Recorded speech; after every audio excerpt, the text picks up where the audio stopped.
Alfred Mbaga Bega sworn in as new Speaker, Benue State House of Assembly.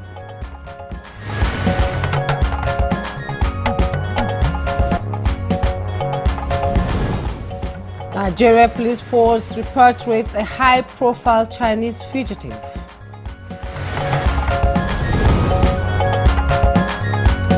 NDLEA arrests widow trafficking cocaine using fake pregnancy.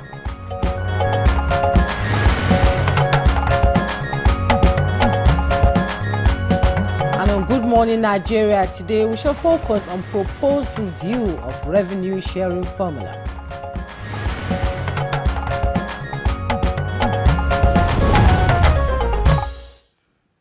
So, the Revenue Mobilization, Allocation and Fiscal Commission has kicked off the process of reviewing Nigeria's current revenue allocation formula.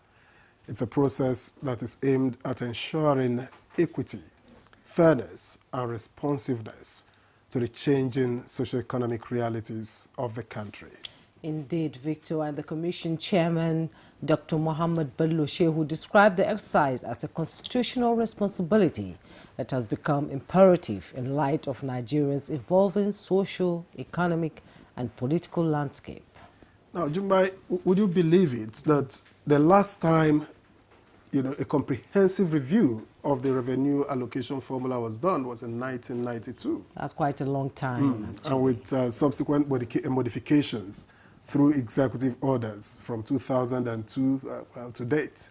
Indeed, Victor, the Commission Chairman during a media briefing, emphasized the review aims to produce a fair, just and equitable revenue sharing formula that reflects the current responsibility needs and capacity of the three tiers of government in line with their constitutional rules. Indeed, the review is not just about figures. It is about equity and justice in resource allocation.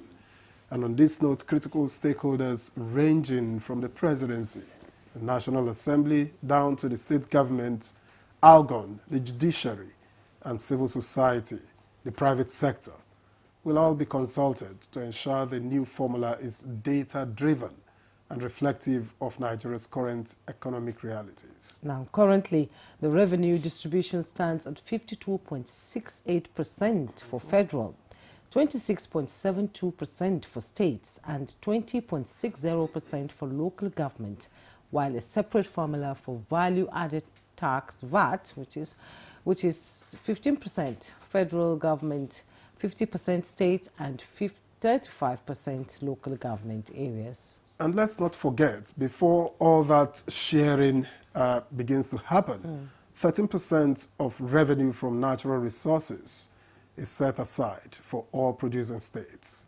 Let me welcome you to Good Morning Nigeria, the first for this week. And I am Victor Azu. Thank you for joining us. And I am Jumma Yusuf. I join Victor to welcome you to this morning edition of Good Morning Nigeria. We're live here in Abuja on the network service of the NTA. Shortly, we'll be joining Stella Inamiti for highlights of the morning news. And much later, we have the newspaper review. Esther, good morning. Good morning. Good morning, Jume and Victor. Here is the morning news. President Bola Tinubu has arrived in Brasilia for a two-day state visit to Brazil. The Nigerian presidential flight 001 landed at the Brasilia International Airport at about 12:30 a.m. local time.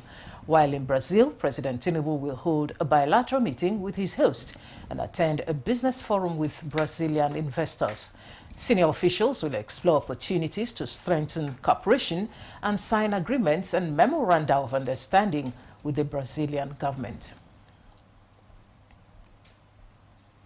The member representing Makurdi North State Constituency, Alfred Mbaga Bega, has been sworn in as the new Speaker of the Benue State House of Assembly, following the resignation of former Speaker Andona Joe Dajo. The Speaker, who presided after taking oath of office, said transparency and teamwork will be his guiding principles and sued for their support and cooperation. That I will devote myself to the service, to the good people of Benue State. So help me God. The House, under my watch, will work harmoniously with the executive and judiciary while maintaining our independence. The present administration's goal of having a chain of continuous engagements at the grassroots aimed at filling the pores of Nigerians is in the southwestern part of the country. The Federal Ministry of Information and National Orientation was in Igondo, Ikotun, LCDA of Lagos State for another round of sensitization. Government has come up with so many programs, laudable programs that are beneficial to the people, and these are some of the avenues by which we can let people know. We at our level, we will carry what we have had here today to our people at the grassroots so that they will know there are a lot of benefits lying down there for them to tap into. Meanwhile, the aftermath of the recent boat mishap has raised different questions on the operations and safety of navigating the waterways in Niger State. The post-mortem of the incident has revealed the need to change approach to forestall the regular occurrence of casualties during boat incidents. Exactly what they are supposed to do, when to do it, and how to do it. You see, mostly our boat operators are doing it in their own traditional way, and they still have that traditional belief. I think there is a need for a paradigm shift from what they've been doing presently to what is supposed to be done. The Nigeria Police Force has repatriated a high-profile Chinese fugitive, Dei Qisheng, in a landmark operation executed through the Interpol National Central Bureau, Abuja. A statement by the force notes that the successful repatriation carried out in collaboration with Interpol, Beijing, and the Embassy of the People's Republic of China in Nigeria underscores the force's unwavering commitment to tackling transnational organized crime. Qisheng, a notorious gang leader wanted in China for orchestrating violent organized crimes, fled his country in 2024 to evade arrest by the Public Security Bureau of Jizin County. The National Drug Law Enforcement Agency, NDLEA, has made major breakthroughs in its nationwide war against illicit drugs, arresting a widow who attempted to traffic cocaine using a fake pregnancy disguise. In a week-long operation spanning multiple states, NDLEA operatives also intercepted 75,000 kilograms of cannabis, seized hundreds of thousands of opioid pills, and dismantled large-scale drug farms in Delta, Ondo, Edo, and Taraba. And those are the news highlights. Good Morning Nigeria continues with Jume and Victor after these messages. Imagine lovely meals you can cook with these ingredients. You spend heavily, but no guarantee of a tasty meal. Not making a right choice of seasoning cube can ruin your meal, money, and confidence. For a tasty meal, do not compromise. Choose Gold. Use Terra Gold for the rich, consistent taste your loved ones crave for. Good for soups, stews, and jollof. Terra Gold. 1 cube, endless possibilities. No buy am! But why? No see say this big bull bag of rice no get the new big bull holographic seal. Not true. Introducing the Big Bull holographic seal tape, your favorite authentic Big Bull rice, 50 kg and 25 kg. Now with holographic seal tape. This is to ensure you get the premium product from Big Bull rice. Do not buy if the holographic seal tape is not on the bag or is broken. Big Bull rice, tasty rice nourished you. The world needs moms. With a splash of Golden Terra Oil, a mom can transform a frown into a smile. Change no thanks into yes please. Resolve family feuds without blowing a whistle. Providing tasty family meals is all that matters. Where there are moms, there is love. Golden Terra Oil, pour pure love.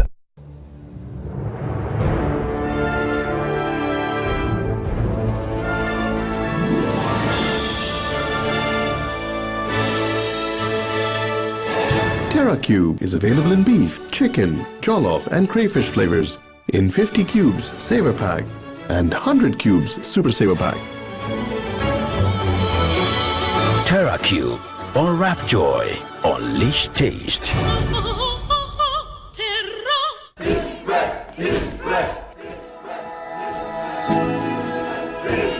Guys, food is ready.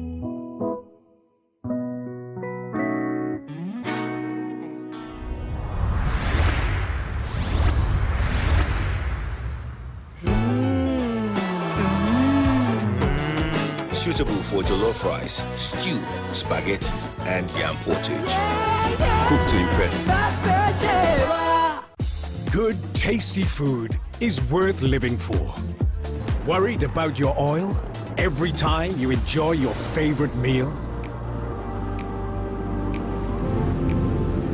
Introducing Smart Balance. Smart Balance rice bran oil is rich in gamma oryzanol. Several studies suggest that gamma oryzanol may contribute to the reduction of bad cholesterol. Golden Terra Smart Balance oil. Good food, no worries. Little body, big moves. Little brain, big learning. Your little child is eager to do big things. Every sachet comes with the nutrients they need every day. Made from natural grains, contains protein and fortified with iron to support their physical growth, learning, and development. So you can fully enjoy your little one's big moments of growth. Peak Mini Bag fits your pocket. Contains the right nourishment you need for your breakfast. Creamy and tasty in your meal. This Peak Mini is just my perfect size, filled with the right nutrients, just for me. This Peak Mini dey sweet my belly. Who fit believe say me sef fit do shakara with better enjoyment?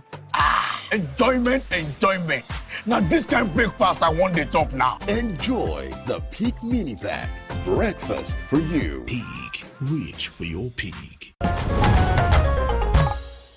watching Good Morning Nigeria, and it's now time for newspaper review.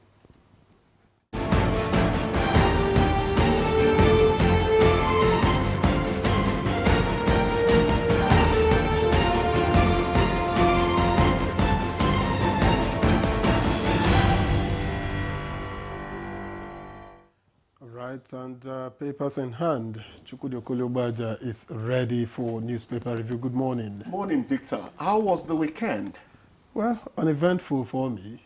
It's okay. You're still alive and healthy. That's what matters. Mine was sleep all through. You slept all through. I was so you feel very refreshed. Yes. The feeling is mutual. I wasn't feeling very well, so I said, sleep is medicine. Let me just... Oh, yeah, sleep is medicine. Crash through. So I did. And I'm rearing to go, as you can see. So make it happen. Yeah, so Chukwudi, let's begin with the paper review, and I'll begin with the Daily Times newspaper. In the Daily Times newspaper, above the masthead, Enemies Within sponsored fake news campaign against NNPC leadership. That's coming from a group. I don't know actually which the group. You want to find out, you read the paper. And below the masthead, NLC to RMAFC, halt politicians' pay increase or risks national opera. You find the details on page 2. And investors lose 2.29 trillion naira in 1 week as naira extends losing streak. You find the details on page 12. At the bottom plate, security agencies deserve better working environment. Akpabio, the Senate President, is saying that. The details on page 5. Olubadan designate Ladoja tax family heads on security in Ibadan. Details on page 8. North Central Group demands presidential ticket for PDP, ADC, and SDP. You find it on page 15. Kwara State government to prioritize Fulani herders' children education to end insecurity. Details on page 8.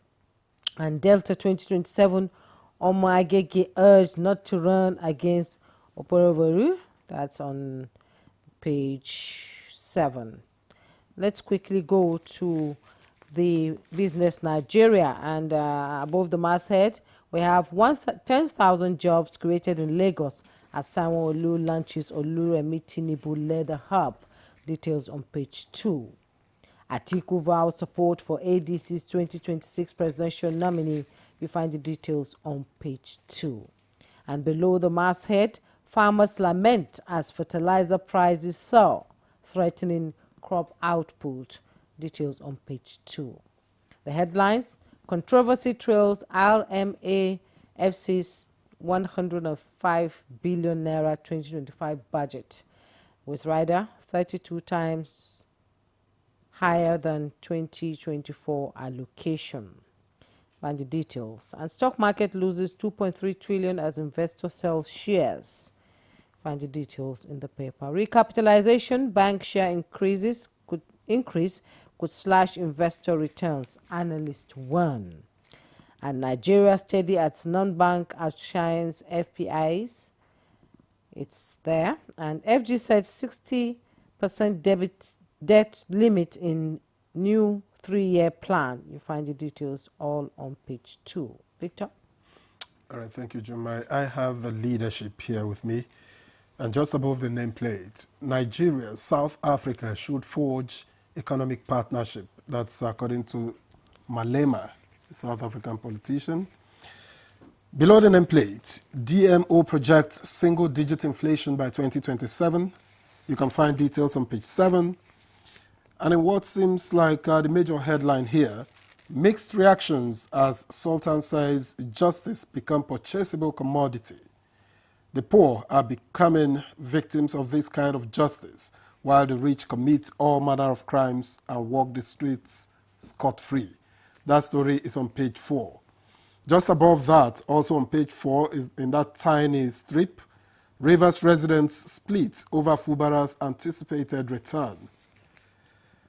And the last 4, just by the left here, Benue Assembly gets new speaker is on page 7. Government kill man, why? 5 others in Imo is on page 2. 6 dead, 19 rescued, 3 missing in fresh Sokoto boat accident, page 30. And Ibom Air versus Emanson, Governor Eno sues for peace, promises compensation. That's on page 7. And just before I bring Chukwudi in, after 3 missed deadlines, NNPC sets November for AKK project's completion. You get details of that on page 38. Chukwudi. I think even skeptics would begin to question their insistence that economic policies do not work in this country. We said this last week. DMO projects single-digit inflation by 2027. They're saying it's going to fall to about 10%. And you say, interesting. I think we're dealing... 10% is not single digits. Oh, okay. Yeah, it's not single digits. It's okay. Single digits. You know I wrote mathematics 3 times and fall failed to it 9. 4 times. It's okay. If it doesn't fall to 9, I think they are talking about, they are calculating in terms of proximity to that figure. But the point I'm making is that we seem to have to be seeing steady improvement on and on, on and on. Last week we said things are happening, but it seems to be at the macro level. It's not affecting Victor's pocket yet. Because let me make my point. But it's beginning to affect Victor's pocket. Because this time last year, beans was 3,200 naira. Jumai, it is now 1,004. Yes. You know, what I always say is, please, when we are doing well, let us say we are doing well. When we also need to tell government, hey, we don't think, like they are now telling the RMAFC that what they are proposing for political office holders is a bit on the high side, you know. Joe Jairo is saying that it's going to bring in a lot of inequality, income inequality between the political office holders and people like us, you know. There may be something in that. Well, at the end of the day, what we are looking for is something that percolates into a basket of fruits for the maximum number of Nigerians. Yes. I won't be able to handle it the way Professor Ife or Bismarck Rewani would, Rewani Bismarck would. But at least basic economics tells us that things are beginning to happen. Economic policies work in this country, particularly if those who are to implement assume some level of discipline. That's the key word. That is the point. If policies would always work in our country, You know, You and know, they're saying that I like the fact that Yes. there's so much talk around that area, and I like the fact that President Tinubu listens. Oh yes, he listens. Well, some of us have always known that. Yes, he when we're in listens. So Lagos. I believe something Yeah. will come out of the NLC statement and all that. He listens. He's a diplomat. He You is. know, what you achieve with a big hammer, he just sits quietly and then body language gets it done. It's his nature. And he's a number one, conversation maker over certain things. Yeah. I knew that when I was in Lagos. So now the Chinese man you mentioned, it tells you that people can't come into this country, do whatever they like. Look at the cooperation between our security agencies, Interpol and the Chinese other relevant organizations to get him repatriated to his country. I pity him because there are harsh measures in that country concerning people who go out there to bring a blemish to mother, to the mother China. nation. Yes. But what I'm interested in more is that you can't come to Nigeria and still treat it as St. Ifesonye, St. Do as you like. No. We too are beginning to flex muscles over how we want. It is no longer business behavior. as usual. Exactly. I think that is something to be applauded. Yes. All right, and a look at that Ibom Air versus Emanson. Yes. Where the governor, and as it should be really, Emanson is from Akwa Ibom State, and Ibom Air belongs to the Akwa Ibom State government. And the governor seems to be saying, look, let's maintain peace and promises to pay compensation where necessary. Let them do it as a family. You know, I my like people say that if you begin to press fufu a lot, you begin to see seeds in it, and things like the no pound and well will begin to drop from your lips. I think the first thing that happened was how the aviation minister, rushed to douse the flames. If we don't handle this matter well, it will have spin-offs we're not going to like. So the conciliatory tone you keep hearing is deliberate diplomacy. I don't want anybody to go to the marketplace half-dressed over this matter. I think we can handle it. Yes. I personally didn't like how the lady got exposed and all that. It left a sour taste in my mouth. But then you would also tell people that complying with rules would matter a lot. So many things we do in Nigeria, we can't try them abroad. Not even in Ghana there. So let us not... Even in Nigeria, you can't. Exactly. Togo. I went to help a friend, went to pacify somebody over a car that was left in Lome for too long. And they told me something. He said, watch, when we get to the border, immediately we cross the Nigerian side, every place will become serene and calm. When you're coming back, the minute maybe you slept off in the car, the minute you're woken up by a roar, not just noise making, you have returned to this country. Horn. We are boisterous. We are boisterous wherever we are. And NLC rejects proposed pay rise for political office holders. We've already mentioned that. That's been in the news since last week. Exactly.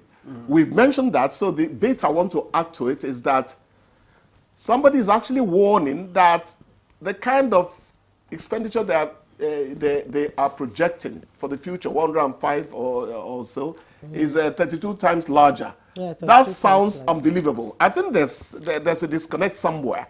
I don't know that story properly. We don't speculate. We want to, talk about things that are verified, journalists, as a journalist would want to be sure. But if they are going from how much? 3 point something to about 105. I think there's a disconnect somewhere. Because in economics, I don't know much of it, but I know about source and application. When you hear something like this, you want to ask the RMAFC, what is your source? You're thinking about applying. Where are you going to get the money from and all that? So these are questions I think that we need to pose to experts in this field to help us sort out what this is all about. Now we can have a clearer picture. A clearer picture, yes, so we don't speculate. News can be sensational in Nigeria, yes. especially when it doesn't favor the common man. Yeah, I agree with you. News will just keep floating and all Complaint falls easily from the lips of the so-called oppressed. Yes, oppressed. And I also like this from a group, I don't know which group because I don't have the inner page. Enemies Within sponsored fake news campaign against NNPC leadership. It has been trending for quite a while. You know, what I do is this. When my people say that a man who stands well, who stands properly, does not need to jet furtive glances behind. When you know who you are, fake news will eventually reveal itself, and those who are the purveyors, those who carry it, will be shamed over time. If I were the NNPCL leadership, fine. Sometimes you need to say one or two things about words being pushed out not in favor of you. You need to say one or two things to say, oh, that's not the true position. But if you know who you are, man, know thyself. That's where life actually draws inspiration from. If you know who you are, know what you have done, over time, my people will say, the mouth that spoke evil will eventually speak good. Speak good. We have it in Hausa, you know. It's in Hausa as well. It's Hausa, yes. It's in Hausa too. All these African languages are actually related. Yeah, the Codofinian connection. Exactly. You know? Exactly. So that's it. NNPCL doesn't need to lose any sleep over this. Let them just keep doing what they think is right for themselves as a corporate and for Nigerians over time. And I like this statement by the Senate President Akpabio saying security agencies deserve better working environment. And also living environment, I'll add to that myself. You know, because their living environment. You know, when we started this journey, one of the things I said is, if you want to know how wretched our policemen are, go to their barracks and look at the curtain on their windows. You would almost throw up. Security agencies deserve a fairer deal. I told you about a traffic warden that stopped me, took me to the park opposite the secretariat, and was saying he was going to deal with me and all that. Then when I replied, he started cringing and said, Hogade, can't you with your mouth? If you put me for trouble. Tears rolled down my cheeks. How could a man who gave a uniform be afraid of me? How could the hunted become the hunter? That tells you about their mental disposition. They don't feel confident even in that uniform. We can do a lot of things to make them the true, servers of the Nigerian people they're supposed to be. Confident people. Confident. Yes, it's very important. How could I speak to Renchi and you're afraid and you're in uniform? I felt very bad. All right. Chukwudi, let me confidently thank you this morning. You mean thank me out? We are used to these things. We'll carry on with the rest of the conversation and we'll see you again Always tomorrow. a joy to be with you guys. Thank you so much. All right. Thank you. Good Morning Nigeria returns after this break. Please stay with us.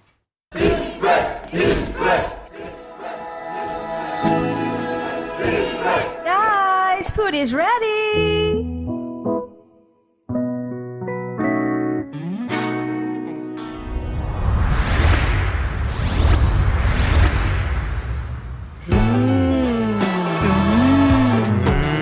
Suitable for jollof rice, stew, spaghetti, and yam portage. Cook to impress. Imagine lovely meals you can cook with these ingredients. You spend heavily, but no guarantee of a tasty meal. Not making a right choice of seasoning cube can ruin your meal, money, and confidence. For a tasty meal, do not compromise. Choose Gold.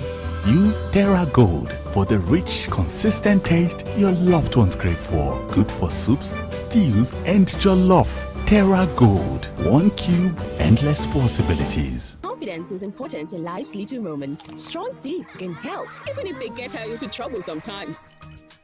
A great smile is useful to break the ice, and making friends is easier when you know you have fresh breath. I give my family confidence with Pepsodent Triple Protection 123. Its antibacterial action formula gives them cavity protection, white teeth, and fresh breath.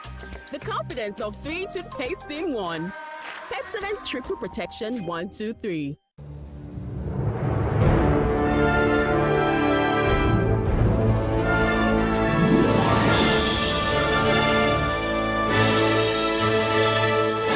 TerraCube is available in beef, chicken, jollof, and crayfish flavors in 50 cubes Saver Pack and 100 cubes Super Saver Pack. Terra Cube. Unwrap joy. Unleash taste. Good, tasty food is worth living for. Worried about your oil every time you enjoy your favorite meal? Introducing Smart Balance. Smart Balance rice bran oil is rich in gamma oryzanol. Several studies suggest that gamma oryzanol may contribute to the reduction of bad cholesterol. Golden Terra Smart Balance oil. Good food, no worries.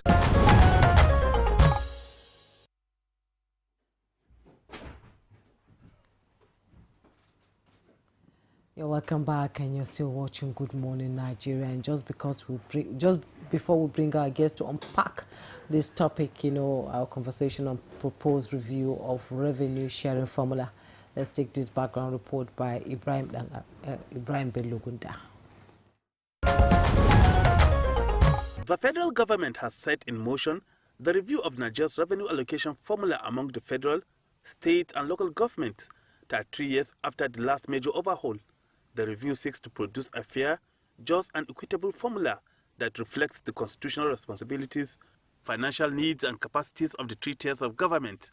At present, revenue distribution stands at 52.6% to the federal government, 26.7% to the states, and 20.6% to local government, while 1% each is reserved for the Federal Capital Territory, Ecological Fund, Natural Resources, and Stabilization Fund. The Revenue Mobilization Allocation and Fiscal Commission is mandated to review from time to time the revenue allocation formula and principles in operation to ensure conformity with changing realities, such as the amendment by the 9th National Assembly, which transferred functions such as power, railway, and correctional services to the concurrent list, which had significantly increased fiscal and administrative burden on state governments. The review is expected to be comprehensive, transparent, and data-driven, with wide consultations involving the Presidency, National Assembly, governors, local government officials, civil society, traditional rulers, the private sector, and development partners. How will all stakeholders ensure timely completion of the review process? What are the major factors to be considered during the review? And how will the review reposition Nigeria's economy to attain its developmental goals? These and more will form part of questions guests on Good Morning Nigeria will find answers to on the program. All right, thank you very much, Ibrahim Belogunda, for that background report. And seated in the studio for this conversation on proposed review of revenue sharing formula, let me welcome Professor Uche Uwaleke, who is the President, Capital Markets Academics of Nigeria. A pleasure to welcome you to Good Morning Nigeria. Thank you very much, Victor. Thank you, Jumai. Good morning, Nigeria. Good morning. All right. Let me also welcome a former presidential aide and legal practitioner, Senator Tainang. Thank you very much for joining us. Thank you very much. Thank you. And we also have seated here in the studio Hamzat Lawa, CEO, Connected Development, and founder, Follow the Money. Thank you for having me. Thank you. Good morning. All right. Let's begin with Professor Uwaleke. What does this mean when we talk about review of revenue sharing formula? What does it mean for Nigerians? What does it mean for the economy? What does it mean for equity? A lot of people are talking equity here. Well, it means a lot, Victor. It's one question that touches on the issue of fiscal federalism. Fiscal federalism is about the financial relations, amongst the federating units between the tiers of government. In our own case, federal, states, and local governments. It talks about expenditure powers, expenditure responsibilities, taxing powers, and so on. And if you look at our own system, just as you also have in similar federations, the bulk of the collections is done at the center, it's done by the center. The bulk of what is collected. Talking about companies' income tax, for example, petroleum income tax, custom duties, whether it is imports, exports, excise duties, okay, including VAT. All these are collected by the center. So because of that, there is need to, to share, devolve some of it to the lower tiers of government. According to the Constitution, as I said earlier on, the powers, taxing powers are clearly defined. Why the center collects this? You have the states, for example, collecting majorly personal income tax. That's what they collect majorly, personal income tax. Of course, you find states collecting stamp duties in the case of individuals, capital gains tax in the case of individuals, but they don't really, amount to much. And that's also because of the fact that income levels are low generally in Nigeria.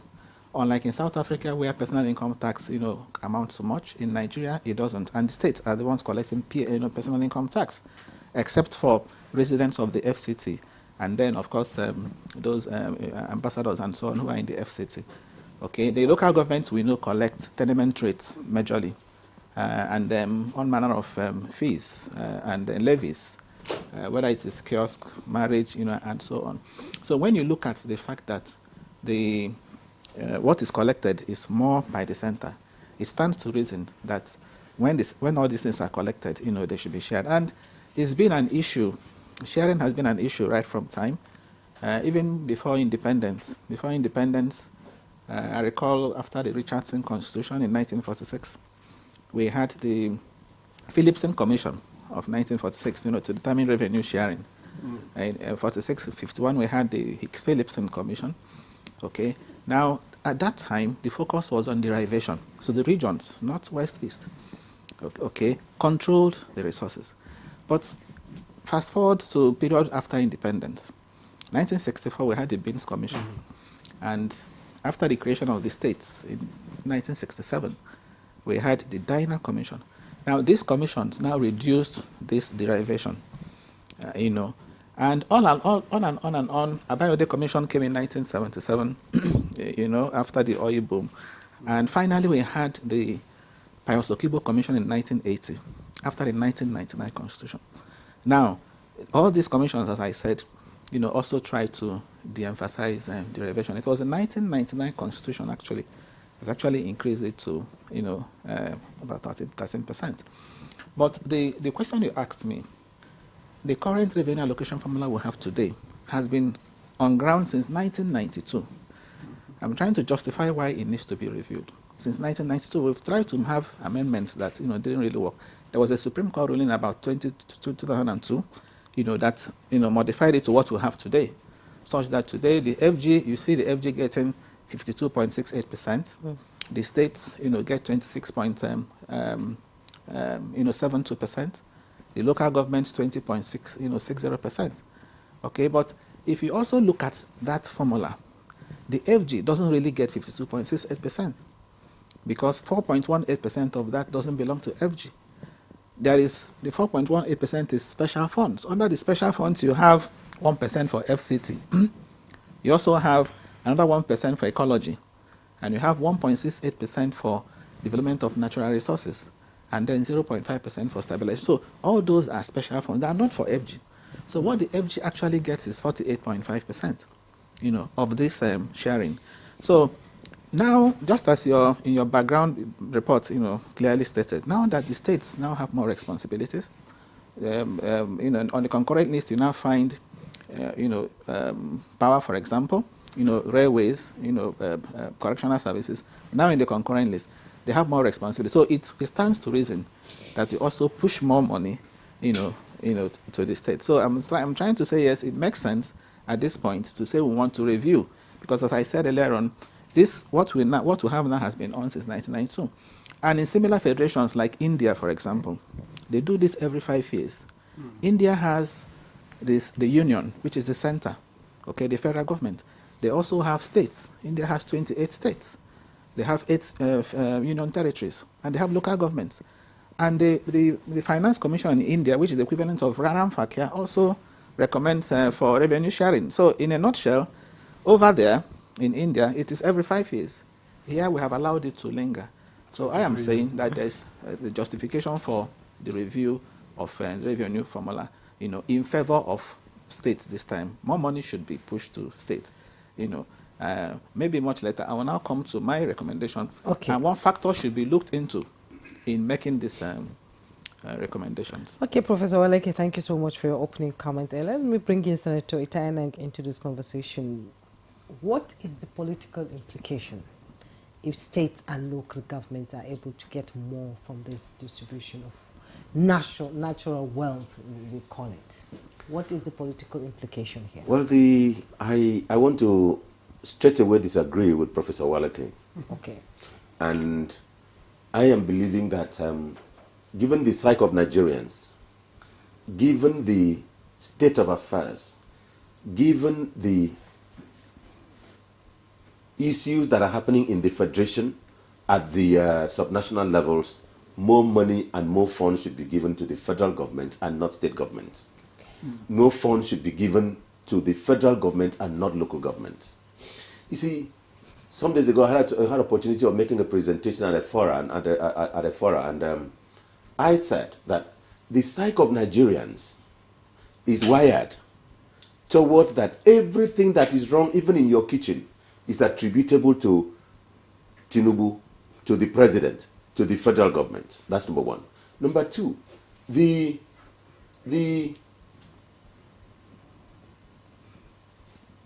configuration of security and other challenges of the federal government requiring federal government's attention is more than it was at the time that the federal government was given the 52%. Now, when the issue arises in Zamfara, when it arises in Borno, when it arises in Kebbi, Katsina, and so on, it is the federal government that is called upon to solve and resolve. And it's solving and resolving from its own allocation. Now, if you see the funds that goes to local government, it can never be accounted for. It is not used for anything that you can see. It is not used for anything that you can see or you can credit.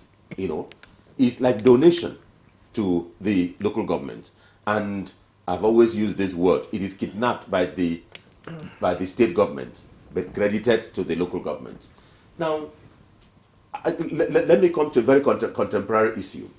I listened to the governor of Ekiti State the other day on video where he was praising federal government for making more money available to them. I listened to the governor of Akwa Ibom State, who has always credited my Governor Umoino, the federal government, that he is not owing any contractor, he has not taken any loan to execute projects, he is executing his programs and projects. He is able to do that. Now, the federal government, and they're not borrowing, the federal government has not been able to execute or implement its own budget of 2024. It is still implementing budget of 2024 with the revenue of 2025 because the amount of money available to the federal government to carry out its programs and projects is so low and so small. Now, come to the new situation as it is now. At the time that we had this revenue allocation, we did not contemplate most of the institutions and parastatals established today, which are 1, revenue generating, 2, revenue consuming, 3, and we did not have much of this created by the National Assembly or by legislation, which has imposed so much more liabilities on the federal government. And yet, the federal government is unable to. Now, I would say that the federal government, with respect that a few persons may disagree, but a lot more will agree with me, has more accountable process of awarding contracts, of choosing projects, of choosing programs, and of reaching out to more individuals. And I repeat my opening, the first or second paragraph of my statement, that whatever happens anywhere, even in somebody's kitchen in this country, is credited against the federal government. So you would rather that the burden of not being able to execute projects is transferred to the states. Your governor is executing projects and programs without borrowing. Would you rather that he gets less so that able, and all I'm saying is he is able to execute these projects and programs with a lot of funds. You know the history of President Tinubu as governor. He has always been of the view of devolving powers to the other tiers of government.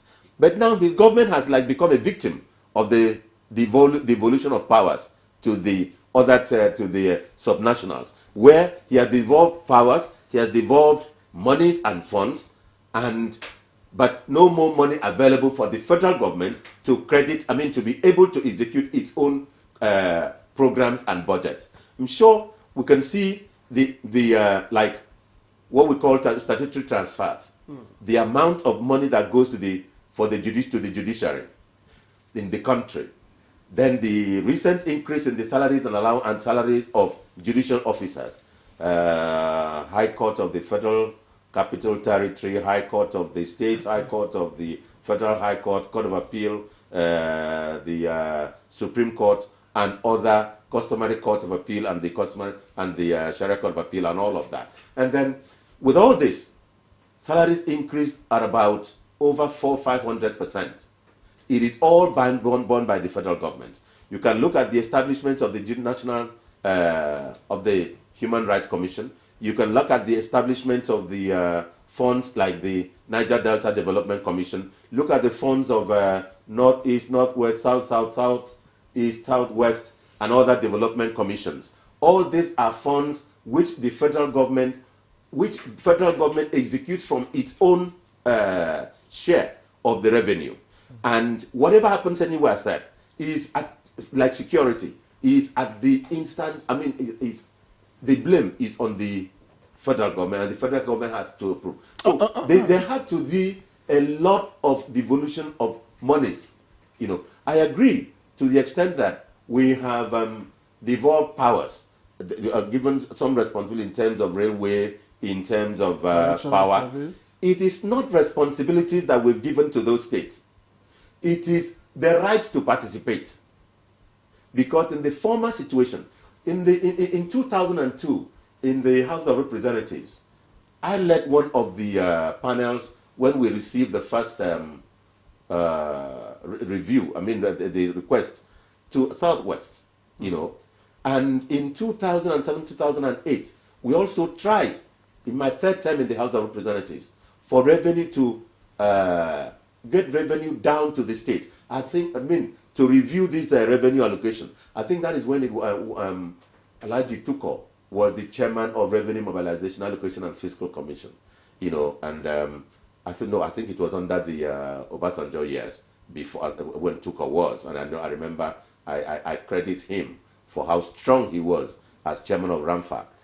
So there has been this effort, but there has been many of this. So what will happen, and what I will urge the present Revenue Mobilization and Fiscal Commission to do is come to what the Constitution says.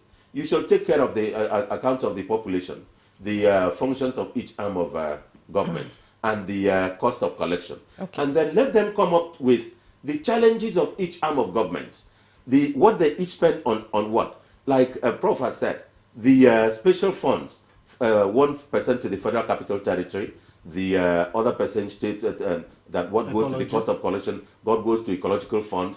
All this money, whatever you call it, goes and is done in the federal government. All right. So I will want more money to be given to the federal government and not the state government. Senator Enang, thank you very much for your opening remarks. Let me get to Hamzat Lawal.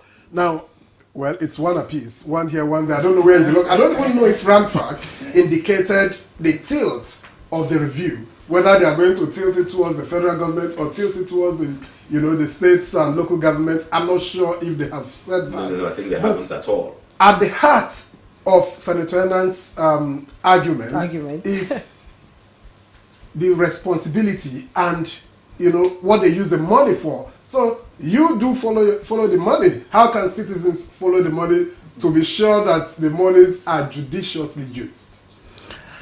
Well, thank you again for having me, and I agree with both of them, the argument. And this is the beauty of democracy. Democracy allows us to express how we feel. First, 33 years we've not reviewed revenue allocation. So this is understandable.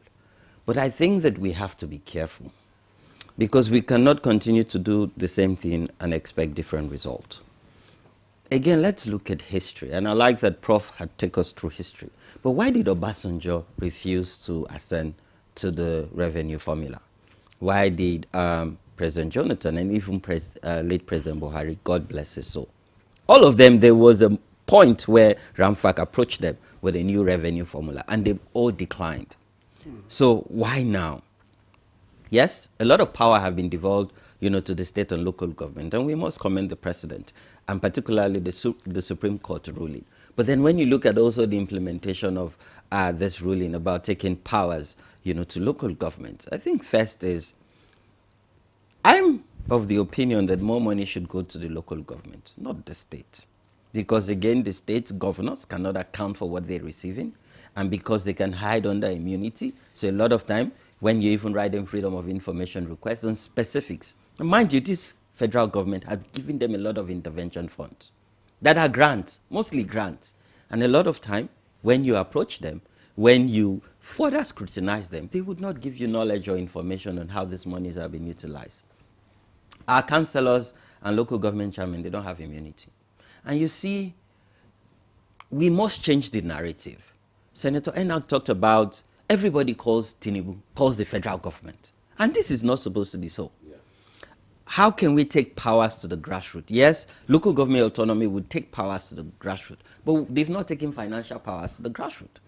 I think there's an opportunity here where we can review this revenue sharing formula. But we also must be careful, because there are two things that Ramfak has proposed during their press conference. They talk about salary increase, and then they talk about revenue to state and local government. I think for the salary increase, they should not even go there, because this would be a political suicide. Why? Particularly for the president. Okay. Mr. President, during his speech, and give it to him again, he took very bold reforms. But he then said that this is a time, for all of us to tighten our belt. This is a time for us to sacrifice.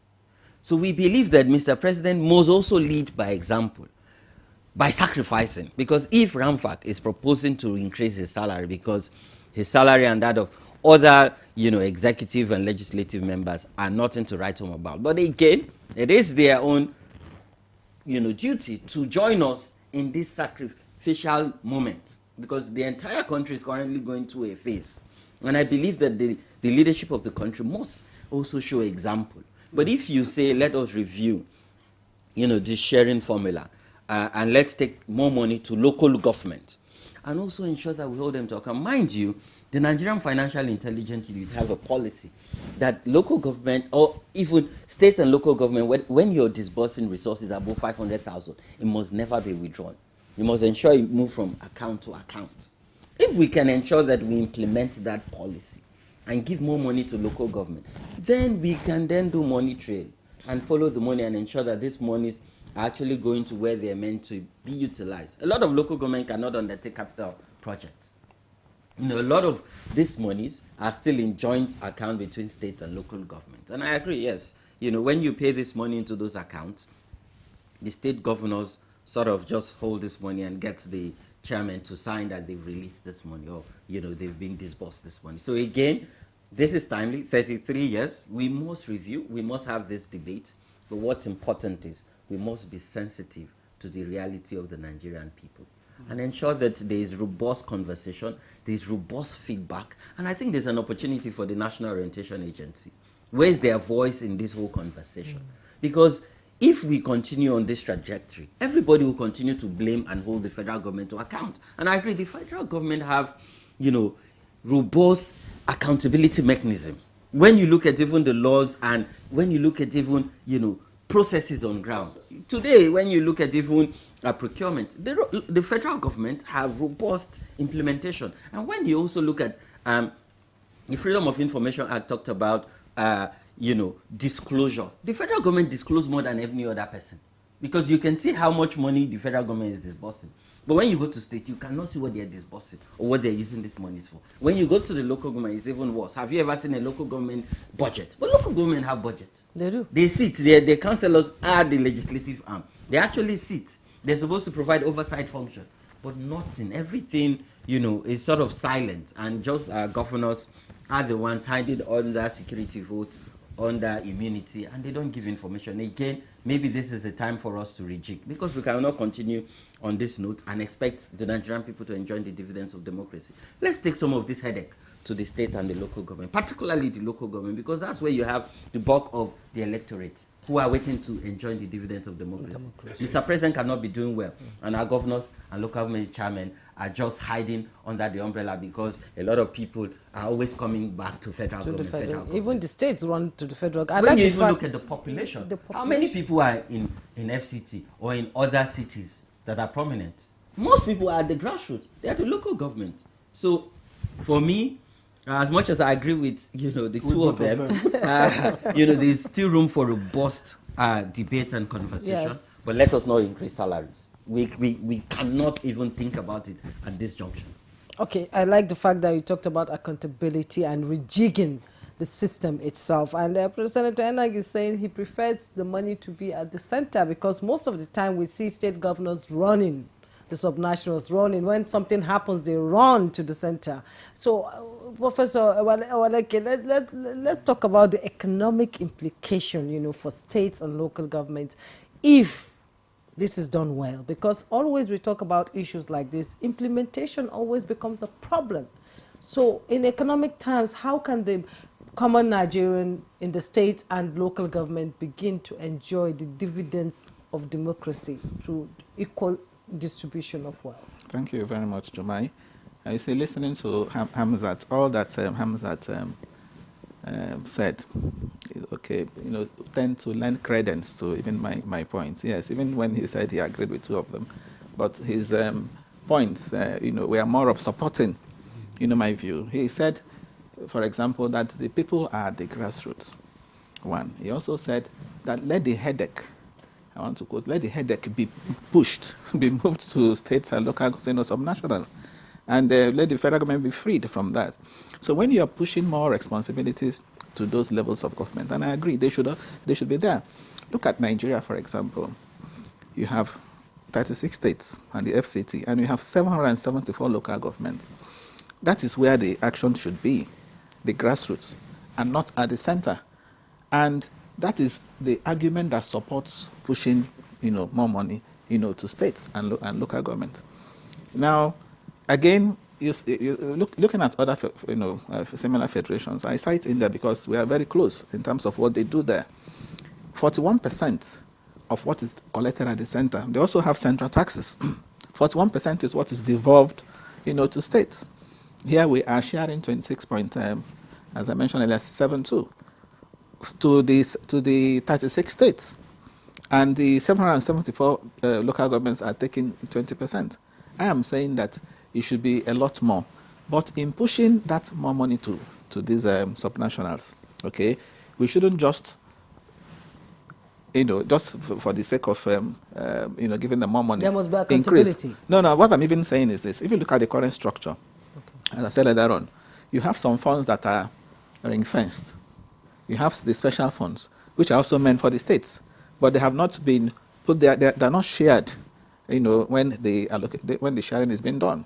The 1.68%, for example, for development of natural resources is not shared immediately. It is kept for states. So when you want, you apply. So there is a process. Okay, so that makes that accountable. So I am saying, my advice, my view is, if you want to increase the share of the states now from say, the current 26% to say 30 or 30, whatever, if you want to add additional 5% or 10%, we shouldn't also just add it in the one that is shared.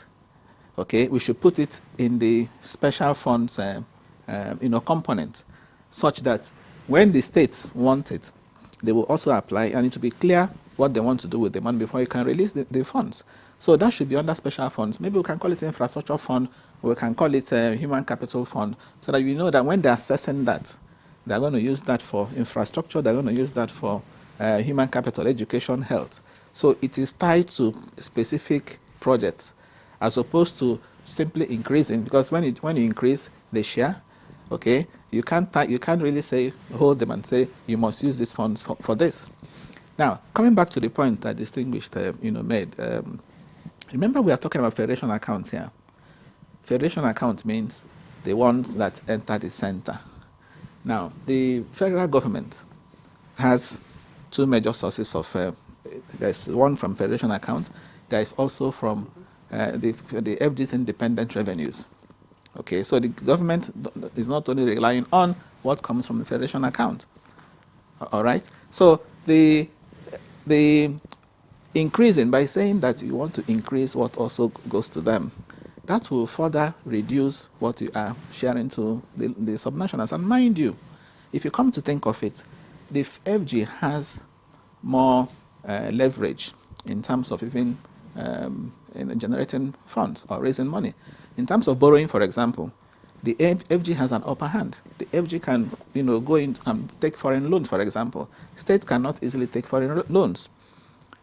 Okay, so the FG is in a stronger position to ramp up revenues than the subnationals. That is why the subnationals, need to be supported. That is why more funds should go to them.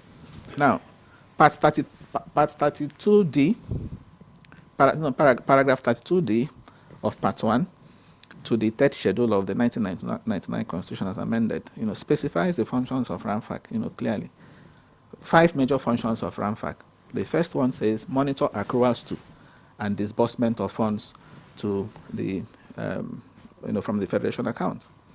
Okay. It also says that RAMFAC has the power to review from time to time the revenue allocation formula and the principles that are in operation. Okay. Then there is also the power to review the remuneration of political, public office holders, in the country, again, from time to time. And the issue of also advising the federal and state governments in the area of fiscal efficiency, advising them on how to increase revenue. And finally, it says any other function as, may be specified by the acts of the National Assembly. Now, I'm mentioning this because of, again, the point, something he said. Let me touch on it tangentially, even though that is not the major thing we are discussing. This issue of, salaries of remuneration of public office holders. Okay. Now, of course, I understand why, people, it's an emotive issue, because of the impression that, of course, those political office holders are already earning, huge, and this is not the time to increase their pay. But I think the conversation should be more on even trying to get the right thing done, And for me, what is the right thing, that should be done? If you look at that document on remuneration of public office holders, okay, particularly the one on the executive, you'll find there, because I went to the website of RAMFAC and I was looking at it. On paper, the president's basic salary every month is 299,000 naira. Does it make sense? The president's basic salary. The annual basic salary of the president on paper is 3.5 million. If you divide that by 12, that gives you 299. That of the vice president is 3 million. If you divide it by 12, that is 250,000 naira. That's what the VP should get, every month as basic salary. You take the minister is, even less. So when you look at that, it doesn't make sense. So why do we have to have that kind of thing on paper, something you can't enforce? It doesn't make sense. So I think that should be the conversation. The fact that they have other things, okay, that or they get other things that are not official is what Nigerians should be after. And one way we can even say, stop all these things you're doing is to also make this one a little, let it make sense. Let it reflect the reality. Okay? Of course, that's what I told is basic. There are allowances, of course. If you check allowances, you see accommodation 400% of basic, for example. You see things like, furniture and, of course, some other things are provided in kind. But the point I'm making is RAMFAC also has that responsibility to make that document, look realistic. And then it is now left for us. As I said, the conversation should shift from, that to ensuring that if somebody is meant to collect 5 naira, that is what the person should be collecting. That is what the conversation should be on, and not on whether or not we should, increase that at this point in time. Thank you, Professor Waleke. I like the fact that you keep emphasizing on paper. on paper. Yes. You know, but that's not the conversation for today. Yes. It's something we'll get Victor, to. we need to remind one our of the viewers days. that we're expecting your views, your questions, and your contributions to this conversation. The number is there on your screen. We have some that have come in, and we're still expecting more from our viewers because you need to understand how this works, just as this conversation is trying to bring to the fore. All right, thank you, Jumbai. Now let me get back to Senator Itai. Again, I don't want us to dwell on who should get more because that's really, and Ramfac hasn't given us any clue yet. I'm sure that this whole exercise will be data-driven. It will be scientific, and they probably will see things that we can't sit here and see, which will determine the tilt and how they review it. But how do we make this whole process non-political? How do we stop politics from determining who gets what? Should we write it, review of revenue sharing, into the Constitution, for instance? Say it again. Should we write it into the Constitution? Should it be there when we should review, how we should review, and all whatnot? Yeah, thank you very much. Let me start straight by go straight by saying that the Revenue Mobilization, Allocation and Fiscal Commission has not indicated whether it will review federal or state or local government allocation upward, because, like you've said, it is driven by data. They have the indices they use when they made recommendation to us in each of this, and also recall that the revenue mobilization is not to approve, is to make recommendation to the president. When the president accepts it, receives it, he lays it before the National Assembly. Where we've had, when I was in the House of Representatives and when we were in the Senate, now, the president will always receive the recommendations, but difficult for him to lay it before the National Assembly. And although we had the recommendations of the president, unless it is laid before you, just like a treaty, you cannot originate it, you cannot consider it. So it is what it is. Then coming to your question, the revenue mobilization is entrenched in the Constitution, and the provisions, their powers and what they are to do is stated in the functions of the revenue mobilization, which is Article 32 of Item D. It says, the Commission shall have power to monitor the accruals to and disbursement of revenue from the Federation account, what comes in and how it is distributed. 2, review from time to time revenue allocation formula and principles in operation to ensure conformity with changing realities. Changing realities refers to things, responsibilities, amendment of the Constitution, adding or removal of responsibilities, and such other indices as arise. Provided, it says, provided that any revenue formula which has been accepted by an act of the National Assembly shall remain in force for a period of not less than 5 years from the date of commencement of the act. It goes on to say, and I'll soon conclude, advise the federal and state government on fiscal efficiency and methods by which their revenue can be increased. Determine the remuneration of appropriate for political office holders, including the president, vice president, governors, deputy governors, ministers, commissioners, special advisors, legislators, and other holders of other mentioned in sections 84 and 124 of the Constitution. Discharge such other functions are conferred on the Commission by any act of the National Assembly. Now, you've had the appropriate question, and this has answered the question. Where I want to go is that Nigerians should be very active in this process. And the Revenue Mobilization Commission should be engaging with the public and should timeline and have timelines for each of the activities that want to embark on. And I think the President Tinubu has the courage. He has the courage, excess courage, to take the decision when it matters, and in time, so that they will make their recommendations in time.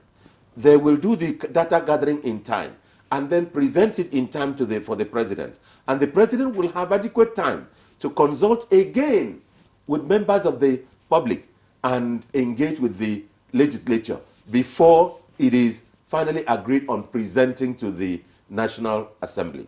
And Nigerians should not be interested who gets what, which tier of government gets what. Nigerians should first be interested in, yes, local government, what you got, what did you do with it, how did you do it, take a year, how much was it, did it come to you? Thank God, but we passed the law relating to fiscal accountability and trailing or follow the money. And it is expected, as advisor to the President Buhari, may God bless his soul, we had, when we appointed Modibo, I think Modibo, to the to Financial Intelligence Agency, Financial Intelligence Unit as Director General. Now, we used that agency to monitor accruals to the, how money goes into the account of the local government, how much goes in when it gets into the account of the state government, that is the state joint local government account, how much you get out, how you get out. That is when we at the limit of 500 cash was implemented. Now, go to my local government, go to your local government, go to your local government and see. These processes are still there, but nobody is following up. And I will urge the president that he should look at EFCC. EFCC seems to have lost its, seems to have gone away. The Nigeria Financial Intelligence Unit has gone to sleep if it has not fainted.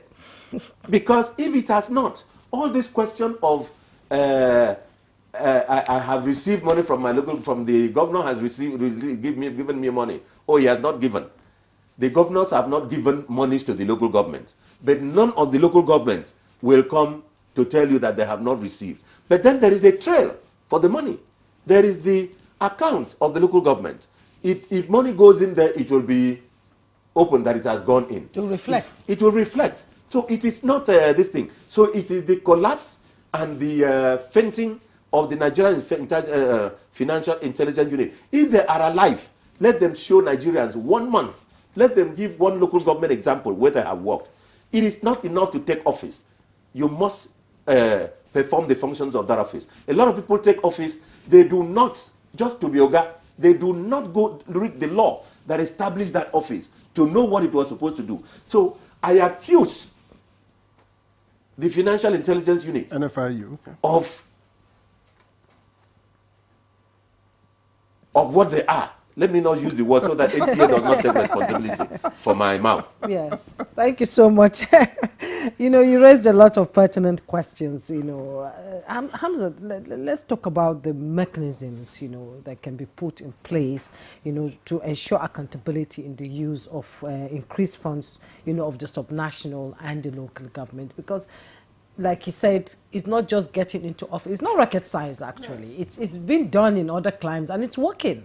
So why can't it work in Nigeria? So what kind of mechanism do we need to put in place to ensure accountability that when this money is gotten from the center, we will see what the money is being used for? You see, Nigeria is an interesting country because we have most of this legal and regulatory framework. Interestingly, even at state level, you have fiscal responsibility commissions. When I was much younger, I didn't even know until I started working in Adamawa State around girl child education. I remember, because of my engagement, the governor appointed me into the State Fiscal Responsibility Commission. Of course, I declined that appointment at that time, but then I realized that every state actually have a Fiscal Responsibility Commission that advises the executive arm, headed by the state governor, on allocation accrued and how they can effectively use these resources. I think that first is, let's even have proactive disclosure. The Freedom of Information Act allows, so rather than having citizens ask this question, like, Senator have said, why can't EFCC, NFIU, ICPC collaborate in a way that they disclose this information? Because when you hide information, it's not tantamount to fiscal responsibility. So make it open, because when you make it open, one, you're informing citizens.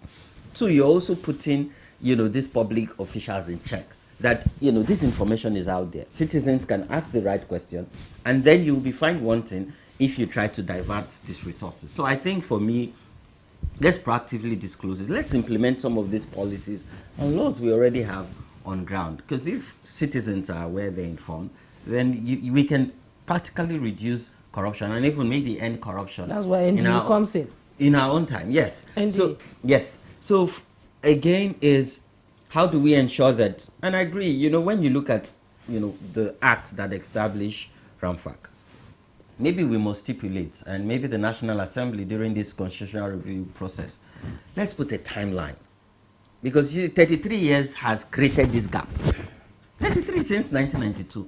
Let's put a timeline that stipulates, even if it's 5 years or every 10 years. I thought he read 5 years, yes, 5 right? years, But is it implemented? Yes. It's not implemented. It has not been implemented. It's not. It has not been That's implemented. not It has not been implemented. honored, rather. It has So not been maybe honored. this time around, we say within that 5 years, this is the timeline to do it. This is the, this is what it takes. These are the engagement in different stakeholders, media, civil society, private sector.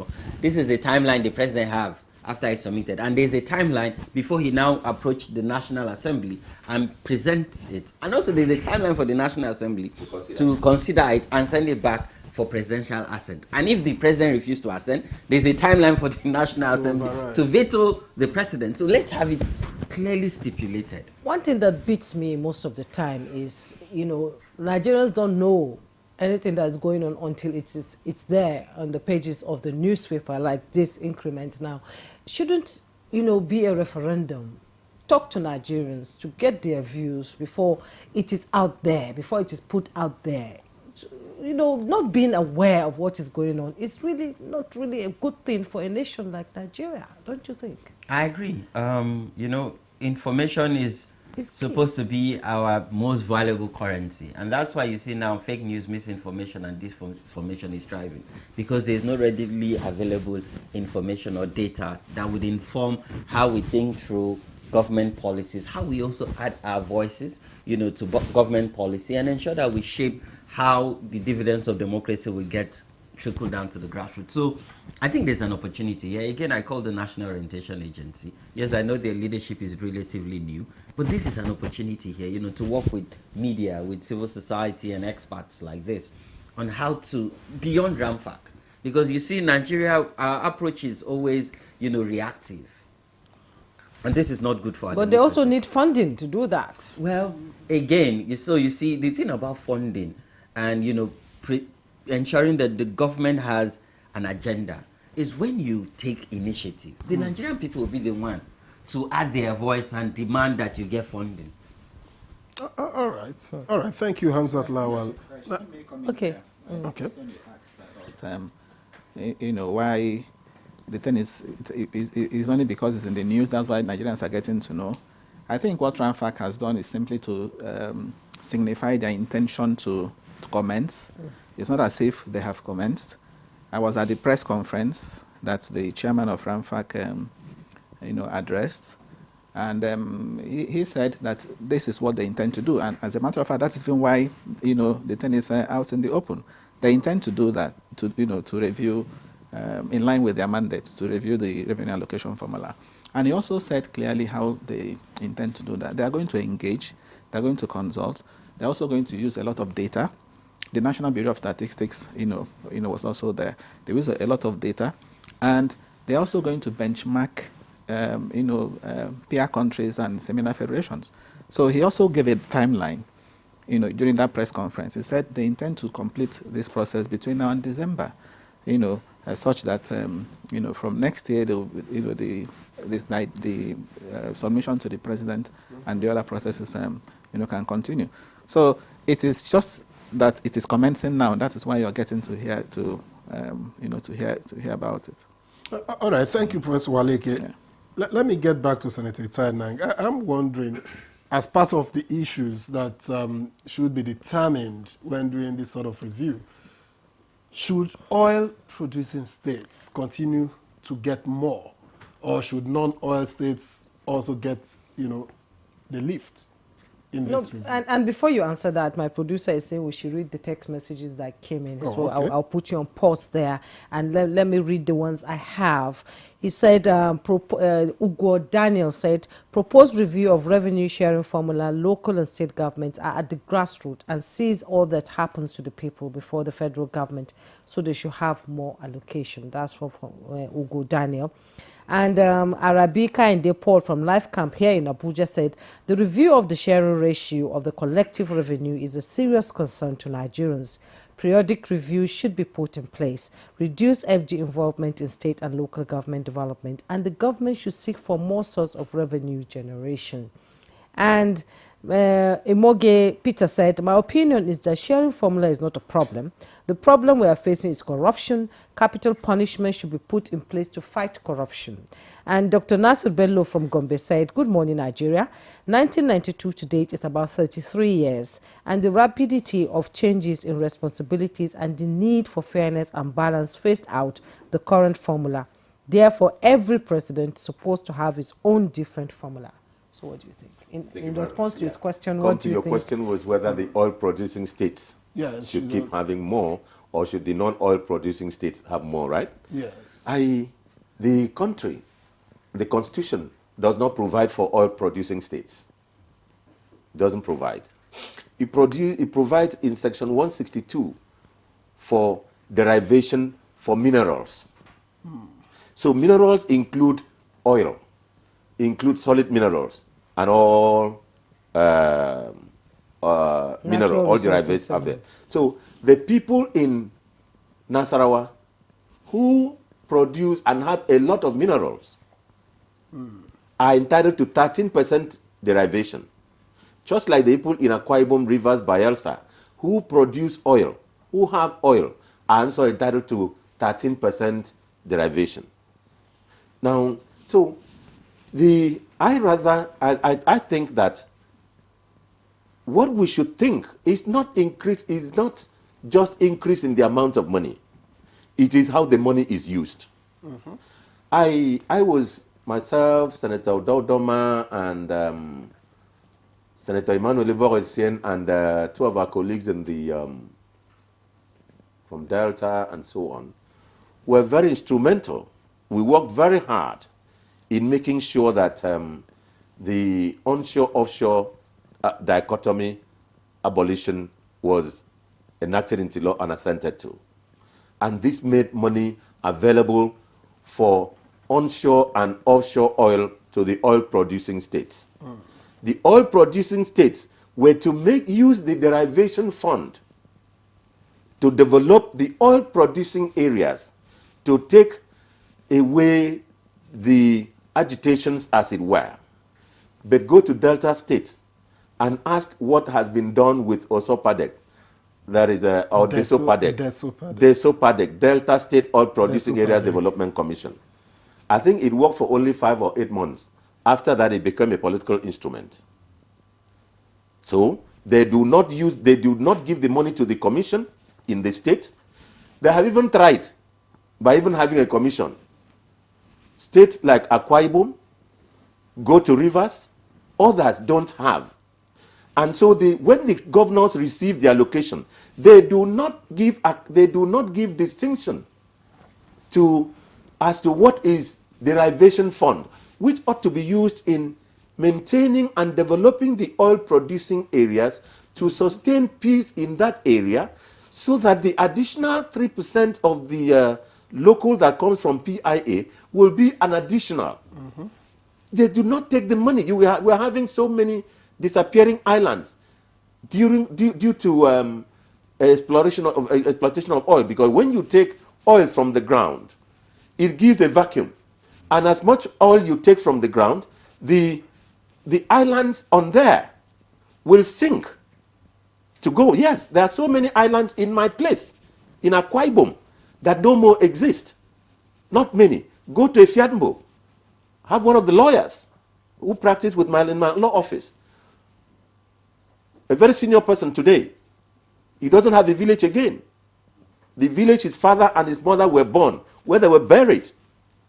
They no more have a village because that village had sunk into the Atlantic Ocean due to the oil extraction. Which had kept value there.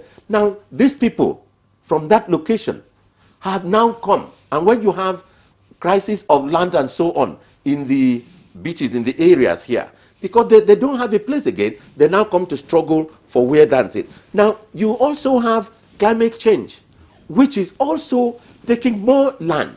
What are the governors doing with the derivation money? That's why I went here. So the federal government should take steps.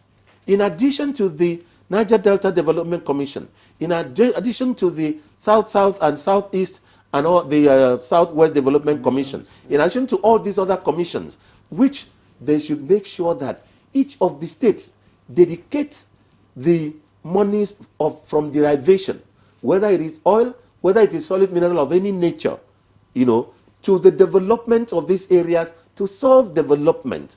So, and these are matters which also the RAMFAC will also take account of, and I will urge Mr. President and the National Assembly to descend beyond giving this money again. Because I've had a privilege of working as advisor on Niger Delta Affairs to the President after my tenure as advisor on National Assembly. And I had carried this advocacy because I saw the trauma. I went to Ebelema, and I came back in tears to seeing what those people, I had trauma. I had trauma when I came back from Ebelema to see what the people who own oil, from where we produce oil, where Shell is, where you have the risks. The children don't have school. They are sitting on makeshift planks to school in that area. And this is where Shell is taking oil. So there should be more from the federal government. The state government will resist that it is their money, but it is the federal government that is taking the bad name. So why is there so much blame on the federal government if so much money is being accrued to the states? That is why I now say that even whatever is wrong anywhere, it is the psyche of Nigerians has been wired to think that it is the federal government. And so the federal government takes the blame. Any credit goes to the state government. And the state government has so much money that they now embark on media campaign. You will see a governor appointing 80% of his aides is on media. 80%. All right. So let me take messages, of my own. John Audwin Makodi says, NTA, thank you for your sensitive and critical issues. The revenue formula review by the Tinubu administration is meant to help states address challenges. Okay, and from Enoch Oyishoma from Lafia, he is of the view that corruption should be dealt with to allow development and impact of the sharing formula to be felt. I support the motion which says money should to be in federal than state due to how states mismanage resources. I think it's the same person. And from Engineer Idris Adeniro, greetings to you all at NTA. A proposed review of revenue sharing formula is okay for 774 local government to deliver more grassroots projects. And finally, good morning panel. Please, is the proposed review of revenue sharing formula impact positively on the well-being of the ordinary citizens? Because this engagement should be targeted to better the life of the ordinary citizens, and this is from Aniekan. He didn't state where. Indeed. More questions are coming in.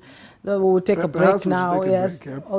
Okay. I have some questions too that came in, and I'll read it. I agree to the review of the sharing formula. However, there's more problem with the stewardship and accountability than with the amount being received by these tiers of government.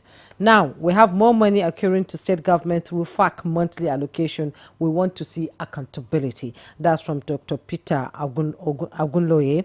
And Patrick Uba Ejiago said, the proposed review of Nigeria's revenue sharing formula aims to create a more equitable distribution of resources among federal government, state and local governments.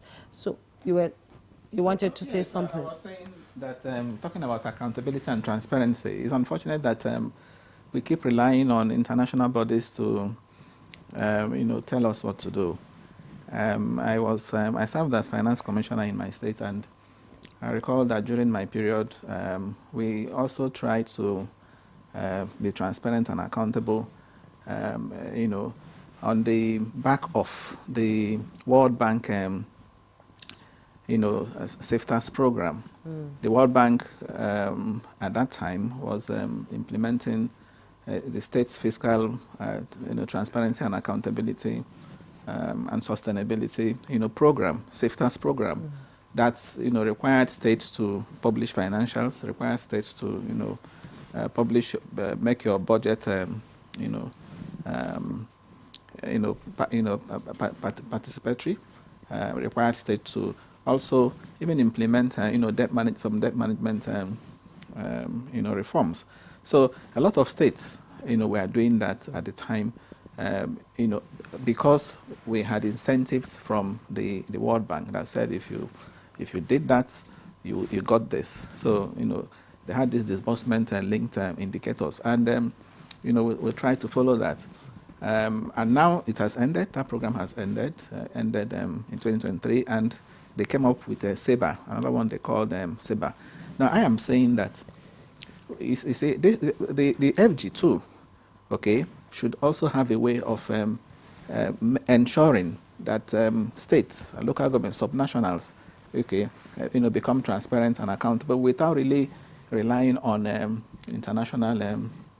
They should also incentivize it. Yes, and I gave an example. I said increase what is going to states and local governments, but do it in a manner that the funds are tied in such a way that before you can apply for those funds, okay, we have to satisfy ourselves that you will have, met certain conditions. The one we gave you, was fully utilized before we can release more money to you. Okay. So that to me is the best way to ensure accountability and transparency of any increase in funds we are going to have. Okay, Professor Senator Itaneng, I hear you're leaving, but I have one question for you that I need you to respond before you go on the role of the National Assembly, in driving or stalling this review. Well, the National Assembly, I believe that while they are doing it, the committees on finance of the Senate and the House of Representatives and national planning of the Senate and House of Representatives will be in league with the commission while they are working. Now, I believe also, and because the law says that the Revenue Mobilization, Allocation and Fiscal Commission will conduct this exercise, and after that they make recommendation to the President. And when they make recommendation to the President shall lay it before the National Assembly. When the President lays it before the National Assembly, it will be for the National Assembly then to make law, to pass it into law. And perhaps they could tinker with it, they could amend it one way or the other. I remember that the first time that was laid with us, I was privileged to lead one of the committees to the Southwest. I think that was in the era of Governor Tinubu, as it then was. And that was part of the National Assembly's exercise of trying to get the views of the people to confirm what the commission had heard before it made the recommendation. So the National Assembly will be very critical in passing it, because if they don't pass, it cannot become law. But I will urge the National Assembly to please think that we cannot keep operating at this level. And in coming to their decision, let them look at the agencies that have created, the body they have created, the burdens that have been left on the table of the National Assembly, the allocations that goes to the judiciary, the allocations that goes to the National Assembly, the allocations that goes to the parastatals of the National Assembly, so that they can. Just one more question before I end. It will be the question of that the local government, the state government should have more money because the federal government has the leverage to take loans. A loan is a loan. You will pay.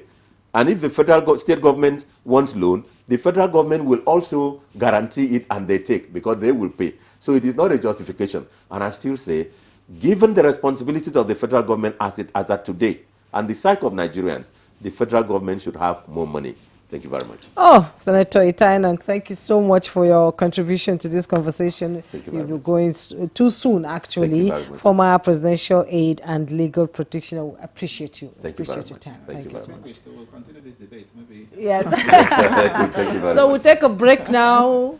When we return, the conversation will continue with the remaining two guests here in the studio. Please do stay with us.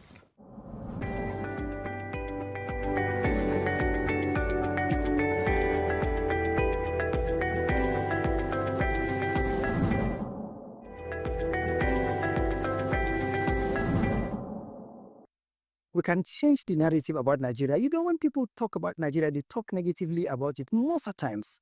So it's the role of the filmmakers to now bring that positive side of Nigeria for the world to understand that Nigerians are more than the negative information they used to get. And we can do that digitally, because in those days, you know, you have to communicate or go for lectures for people to understand where you're coming from. But now you have these platforms. Everything you have can go on these platforms. People will see globally. Look at Nigeria on Netflix. It's doing really very well. When Nigerian films premiere on Netflix, you find out that they're in the top 5 or top 10 in most of the European countries, Asian countries, and all other parts of the world. So this is one of the ways through which we can be able to export that, you know, or do that cultural exchange. How much of being a Nigeria cultural ambassador are you? And we're all guilty of this. Most of us Nigerian filmmakers are guilty. So here we see a good number of us telling stories that are still Western culture dominated. From the naming of your characters, from the writing of your story, the characters are named English names. What happens to Yoruba names? What happens to Hausa names? What happens to Igbo names? What happens to Tiv names?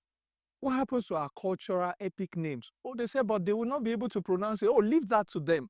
Do we pronounce their own names? We have to be intentional about how we represent our culture, knowing now that the world is a global space and you don't need people's permission. Everything you do, directly or indirectly, intentionally or unintentionally, you're putting the Nigerian story out there.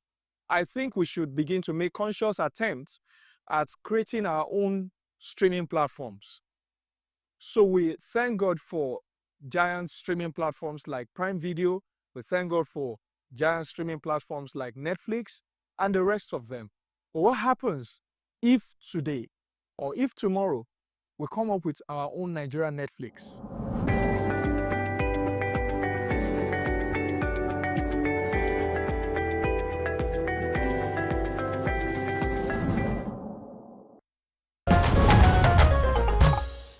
All right, many thanks for staying with us.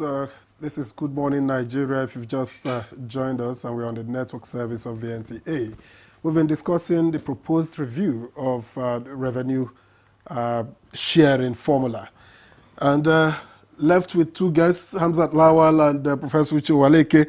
Let me quickly get to Hamzat. And is there a way that civil servants can benefit, you know, from revenue sharing, review of revenue sharing formula directly? I think yes. I think that, and when you look at the mandate of RAMFAC, they're supposed to also look at the current reality. But I think that most importantly, and when we talk about civil servant, let's not forget that we have local government staff, we have state government staff, and the federal government staff. I think first is, how do we make states viable? Because when states are viable, what it means is they will pay their civil servants more money. And mind you, civil servants are the one that carries the burden. They're the because, engine room. yes, they're the engine room of every government, but from local to state and federal. And for me, doing away with this, what I call feeding bottle federalism. Because what is happening now is a lot of states are just waiting for FAC allocation. They come to Abuja with the commissioners of finance and the accountant general of the state. They do meetings. They share the money once a month. They come back every month. When you look at states like Lagos, maybe Rivers, Lagos, Rivers, that when you look at them, they can actually survive without federal government allocation. When you also look at some other states that I imagine, like Nasarawa State, Kogi State, these are states that are now emerging because we see their governors diversifying into different other ventures that would accrue more money, locally generated from their state. So how do we ensure that states become more viable? Because if states are viable, yes, this is a federation, but even there are states in India, or let's even go to even China. You call them province. That's local government. There are provinces if you look at their budget. And you wonder, this is a local government. If you look at the money it generates within those provinces, and you wonder, why are we not ensuring that our states and our local government are viable? We talked about natural resources. There are local governments in Nigeria that have dumps of either tin or gold or all these minerals. And even diamonds. Why are we not making them viable so that they become independent and they even contribute to the entire federation account? So for me, the only way civil servants can benefit is to ensure that we reduce the cost of governance or the cost of government, and take some of these monies and ensure that, and beyond increasing their salary, it's about, let's also look at data. What do everyday Nigerians or civil servants, what do they spend their money on? Shelter. Food, transportation. Hospital bill, school fees. Why don't we have free education? Why don't we have hospitals where with their insurance, they don't have to pay from out of pocket? Because a lot of Nigerians pay from out of pocket. Even with insurance. NHIS. Yes. So if we can take that away, then you will see people would enjoy, the hands of their work, and maybe even reduce corruption. Because when you go to some of these secretariats, both at the local or the state government, your files will not move because the person whose table your file is on believes that you want your file to move, you have to give them something. Certification. So, and that's the culture sadly, that's the culture we've embraced, because the corruption we speak of in Nigeria, it's more cultural. It's much more cultural because everybody do not see it as a crime. But in other crimes, if you even give 5 naira, you will go to jail. If you collect 2 naira, you will go to jail. But here, it's PR. It's business as usual. Okay, Professor Owaleke, let's look at the bigger picture here now. How can the formula be adjusted, to reflect realities of a diversified economy beyond oil? Oil is not going to last forever. Absolutely. So beyond oil.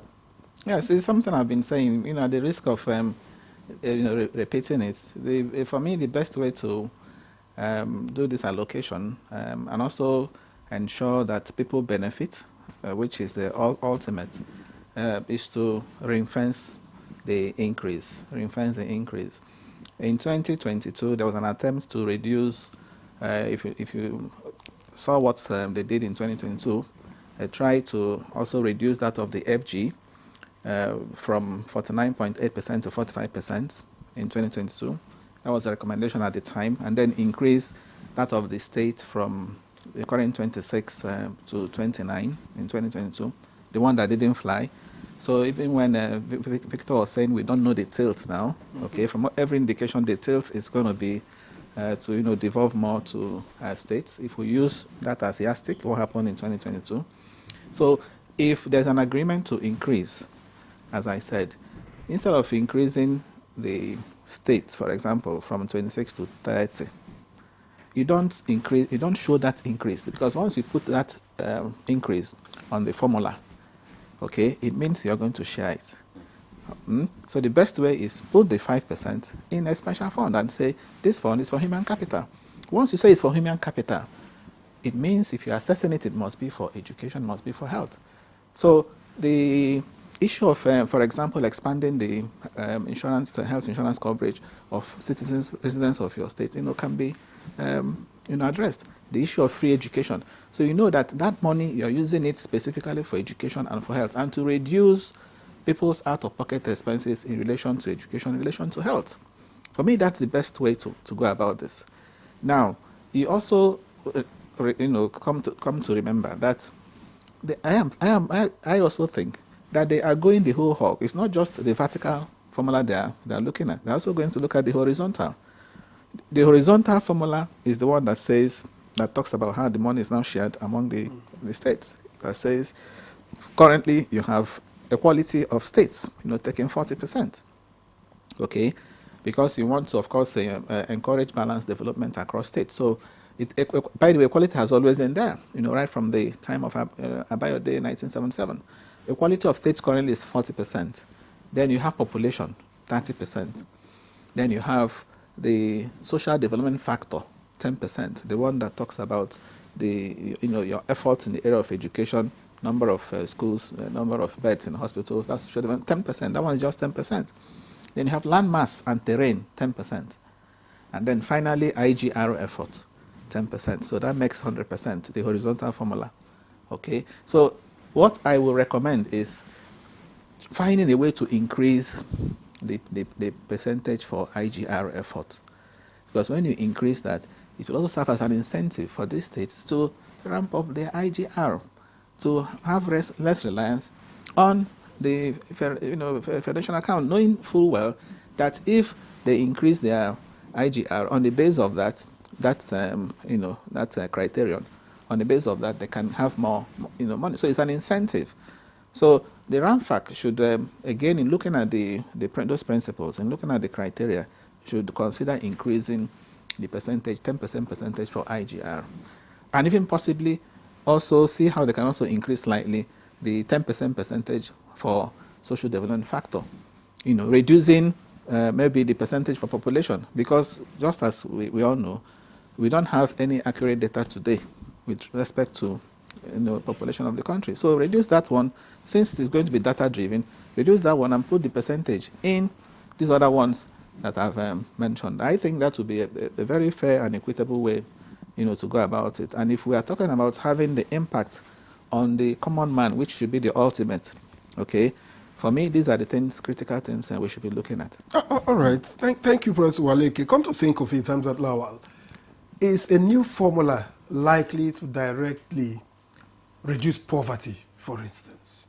Yes, I think that if we get it right, this would help us not only reduce poverty, but also help us achieve some of the indicators of the Sustainable Development Goal. And we have less than 5 years, to achieve the SDGs. But, we all agree that something needs to shift, because we cannot continue this way and expect something different. Something must give way. And whatever gives way, I think this is an opportunity, for the country as a whole, to bulge and agree on a formula that works for the people, for the local government, the state, and even the federal government as a whole. And I think if we get it right, this is something that each and every one of us will be proud of, that this brings about equity, fairness, and some sense of justice, around how our fiscal responsibility, our income as a country, and how this wealth, goes down to our various federating units. So I think, yes, this is really timely, this is important. And I believe that, there's room for robust consultation, more conversation around it. But let's not be driven by sentiment or politics.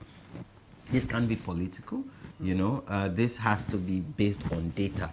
And I really like the indicators that Prof has brought forward, Let's put an incentive in how states can be viable. Because if you put, if you review this and you focus on IGR, you focus on human capital development, because these are the indicators that make states viable. Yeah. You're investing, in human capital development and how they can increase their revenue and make them, not just waiting for FAC allocation. Then it makes them more innovative. It helps them create jobs where they can, tax them and there's value. And there will be sustainable development, there will be sustained jobs. And, there's a conversation around Nigeria wants to Nigeria is in that phase of energy transition. So I think this could be a win-win for everybody.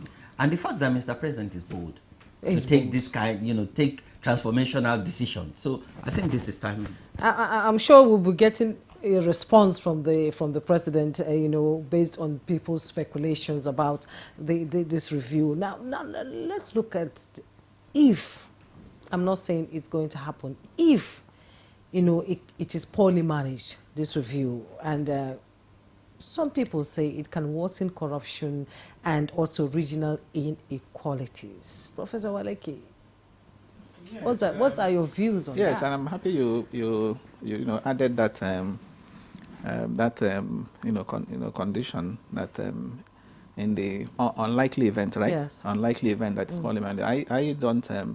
I want to be positive about it. I want to believe that it's going to go well.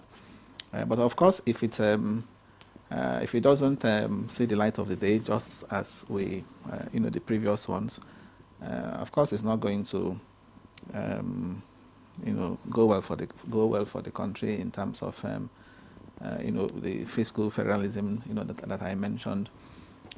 You had the distinguished senator. He has left here now, arguing for more money for the federal government on the basis. One of the reasons he gave is that the government has created more agencies, and because there are more agents of government, the federal FG will need more money to fund them. But should that be, the way to go when we are talking about, trying to cut down the cost of governance? When we are talking about even rationalizing, getting the government to implement the Orasanya, reports and so on. So I don't think that should be a justification to increase more money, to the FG.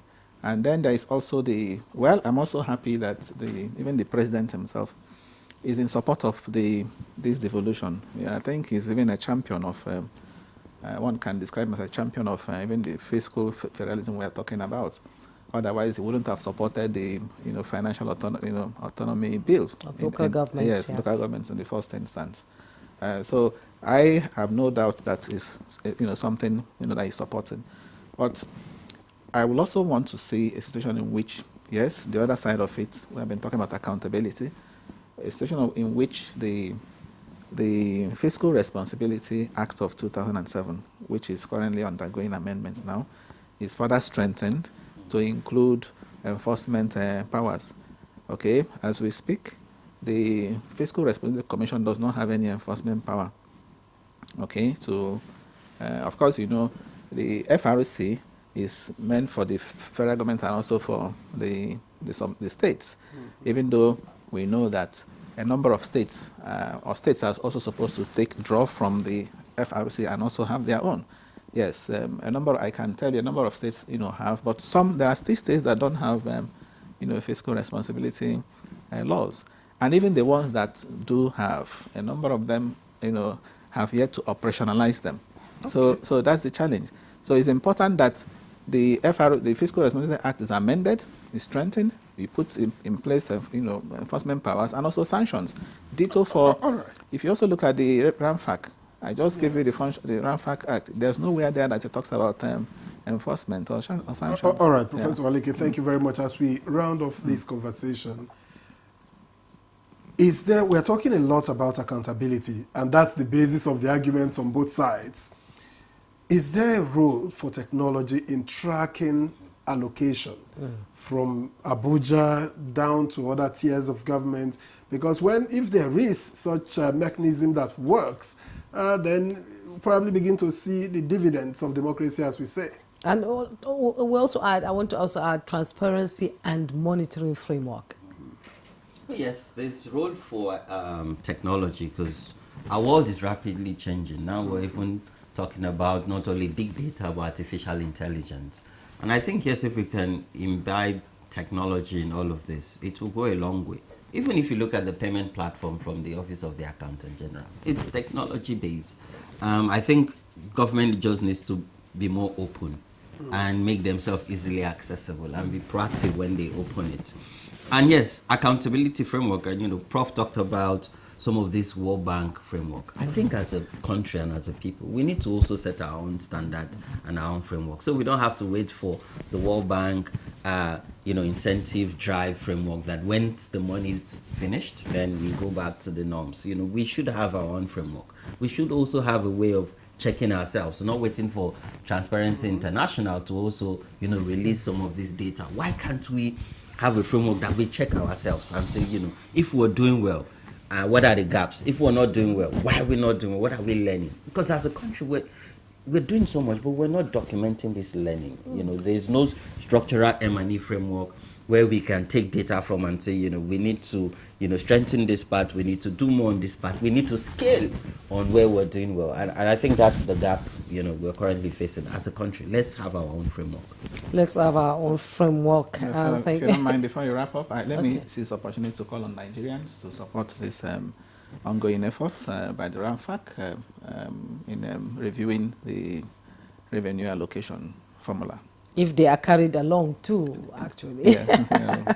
Okay, Professor Uche Owaleke, President, Capital Market Academics of Nigeria. As always, it's a pleasure to have you break it down to the level for people to understand what's going on. Thank you so much for that. And Hamzat Lawan, CEO, Connected Development and founder, Follow the Money. I hope you'll be following the money. I will try. It's very difficult, but we'll continue. So is it follow the money in English or in Pidgin? Follow the money or follow the money? It's both ways. Thank you. Okay, that's Good Morning Nigeria for today. We thank you so much for your time. We appreciate you. I am Juma Yusuf. And I am Victor Azu. We'll see you again tomorrow. Have a great day.